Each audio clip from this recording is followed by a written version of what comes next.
What's up, guys? Welcome to my new video. In this video I'll be doing a tutorial on how to paint a rose. So this is one of my paintings that I do where I go really in depth with realism. I do a lot of precision in this painting, and overall it's a pretty simple image. I'm just using a stock photo of a rose from the internet that I found. So what I'm doing right now in the beginning is I laid out the foundation with acrylic paints. You can see that I did a green background and I did the pink underpainting for the rose. The green background, what it does is it creates this very subtle background where it pushes out the reddish white tones, because that's the psychology of colors. When you mix green and red together, they really collide and they push each other out. But in this case, I muted the green color so that way it's more suppressed with the grayish, darkish tones, which I'll be adding more later in stages of the painting. And so with the pink underpainting, I mixed a little bit of the grayish tones. I mixed in a little bit of orange just for variety on there, which is always good. You need the variety on there. Even with the underpainting, it's always important to do that. So when it comes to painting a rose, you gotta think about the system of gradients in here. And so I want to tailor this video to both beginners and to intermediate and possibly advanced painters, because I think that anybody can learn a few more tips regardless of where they're at with painting. But anyways, over here I'm mixing in the foundation, which when you're painting the rose, you want to have the lines on there. So these white lines that I'm painting on here, they indicate the edges of the petals, which are going to be quite a few on here. And what I'm doing is I'm painting these edges on there, which indicate the end of the petals. And they're also going to be the brightest parts of the painting too, because they're going to have the light bouncing off of them and going inward into the rose. And as you go more inward into the rose, you're gonna have darker and darker shades of the red, which I'll be mixing in with a little bit of blue and a really small dash of yellow just to keep it on the warmer scale. And again, I'm using it for variety as well. And so I'm painting these edges, and some of these edges are going to be really, really thin, which I'll be thinning out later on down the line with this painting. But right now, I'm just establishing the foundation for it. I'm getting these edges on there just to know where they're going to be at, so that way I can begin to paint the gradients of colors on there as I go along. And it's not that hard to paint a rose. It looks difficult because of all those intricacies in such a small object as a rose, but really it's not that hard. You just have to know what you're doing. You just have to study the plant and have an understanding of what it's about and what colors work and how they work in there, how the light works with the rose and everything else. And so over here we got me getting the edges established, and so now I'm getting the gradients on there. You can see me adding more light on those edges as well as darkening the insides.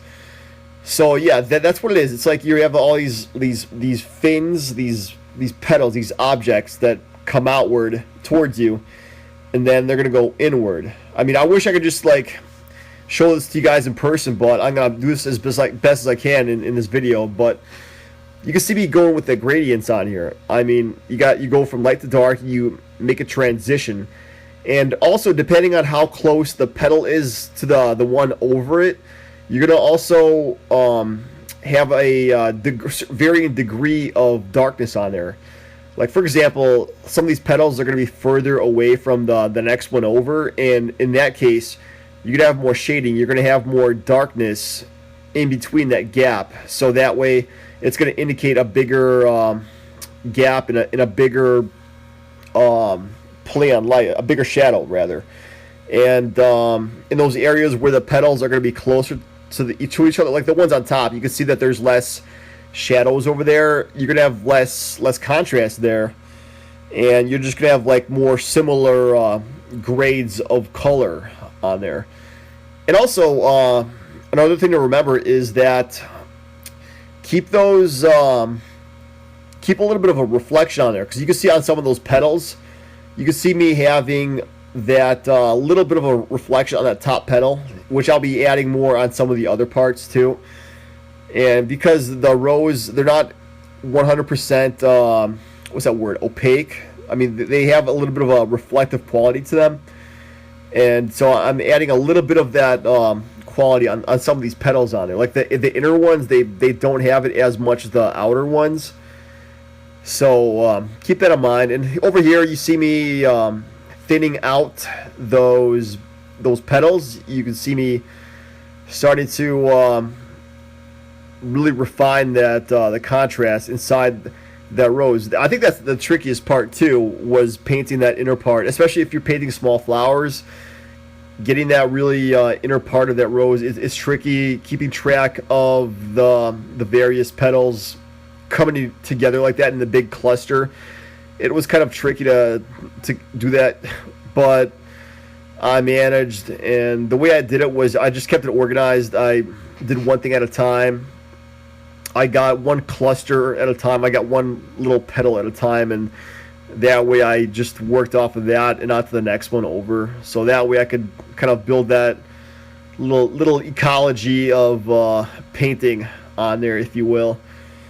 And also, when you look really closely at these petals, they have this little bit of graininess inside of them. So I tried to capture that on there with that small amount of texturing I used with those various colors that I use. I use a lot of red, a lot of white, red, some blue and gray to darken up those areas, and I also used a little bit of yellow just to keep it interesting.